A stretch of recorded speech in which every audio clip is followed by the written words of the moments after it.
If you're over 50 and struggling to build muscle, the problem probably isn't your genetics, your hormones, or your age. It's that you're still training like muscle growth is about doing more. After 50, muscle growth doesn't come from piling on volume or living in the gym. It comes from making a few smart adjustments that improve recovery, increase training quality, and send a stronger growth signal to the muscle. In this video, I'm going to show you 5 things men over 50 can do to build muscle twice as fast without spending more time in the gym. In fact, most men will actually cut their gym time in half and accelerate their results. Now let's get into the video. Number 1, reset your training volume. One of the biggest mistakes men over 50 make is assuming they need more training volume to grow muscle, because that's what worked in their 20s and 30s. Back then, you could pile on sets, recover quickly, and still grow. In your 50s, things work a little differently. Muscle doesn't grow from volume alone. It grows from stimulus plus recovery. And when recovery is limited, extra volume stops being productive and starts turning into what I call junk volume. In other words, they're sets that feel hard but don't actually contribute to muscle growth. They just create more fatigue. That's why, for most men over 50, I recommend resetting volume. A good starting point is around 4 hard sets per muscle per week, or roughly 2 hard sets per muscle per workout. That might sound low, but here's why it works. First, it's far easier to recover from. Second, you have more energy for each set. Third, your focus and execution improve.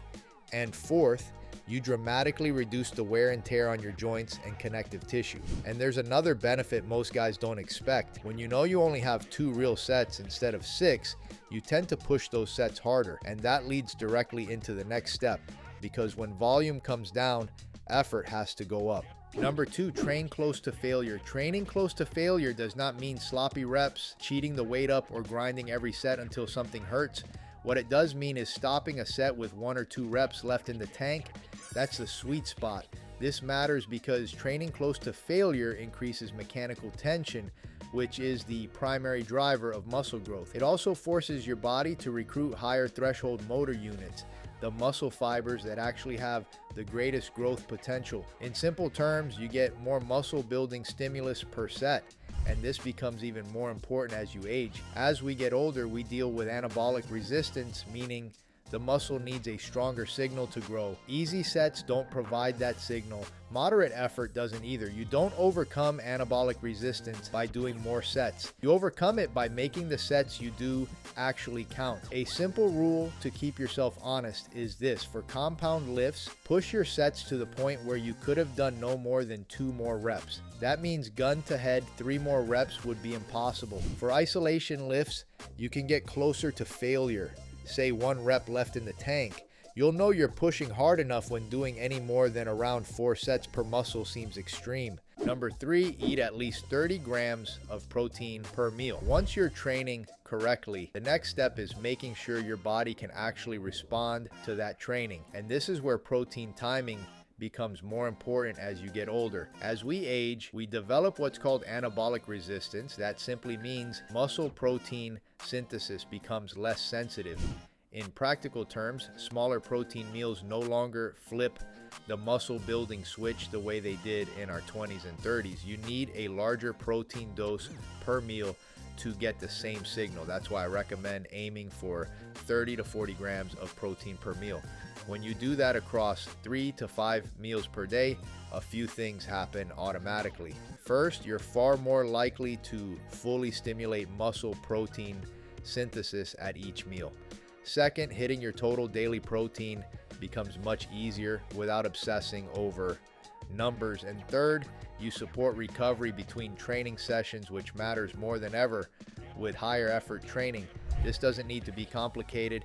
You don't need perfect macros. You don't need exotic supplements. Just make 30 grams your non-negotiable at each meal. That one habit alone removes a major bottleneck to muscle growth after 50. Number 4, sleep 8 hours every night. This next one isn't exciting, but it might be the most important. After 50, sleep is no longer optional recovery. It's a muscle growth multiplier. When sleep is consistently short, or broken, three things happen that directly work against muscle growth. Testosterone drops, cortisol goes up, and your ability to recover and repair muscle tissue is impaired. We have very solid research showing that even short-term sleep restriction can significantly lower testosterone in men. And when that happens, it doesn't matter how good your training program or nutrition is, the signal for muscle growth is weakened.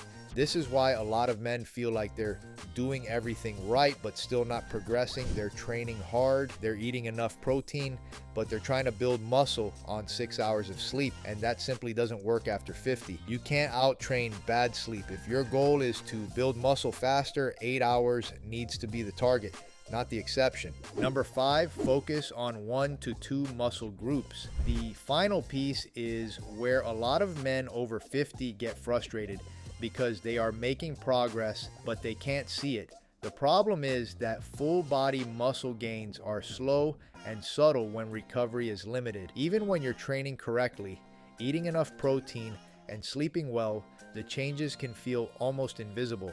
So instead of trying to grow everything at once, you focus your recovery resources on 1 or 2 priority muscle groups and simply maintain the rest. This doesn't mean neglecting other muscles. It means giving them just enough work to maintain size while your priority muscles get the extra volume, effort, and recovery attention. Here's a simple way to think about it. If you gain 5 pounds of muscle spread across your entire body, most people will never notice. But if those same 5 pounds go mostly to your shoulders and arms or your chest and back, the difference is obvious. Same amount of muscle, very different visual impact. And that focus comes with real benefits. You see results faster. Motivation goes up because progress is visible, and you use your limited recovery capacity in the smartest way possible. After 50, building muscle isn't about doing everything at once. It's about aiming your effort where it matters most. And if you're still struggling to build muscle after 50, make sure you subscribe to the channel so you never miss another video. Thanks for watching, and I'll see you in the next one.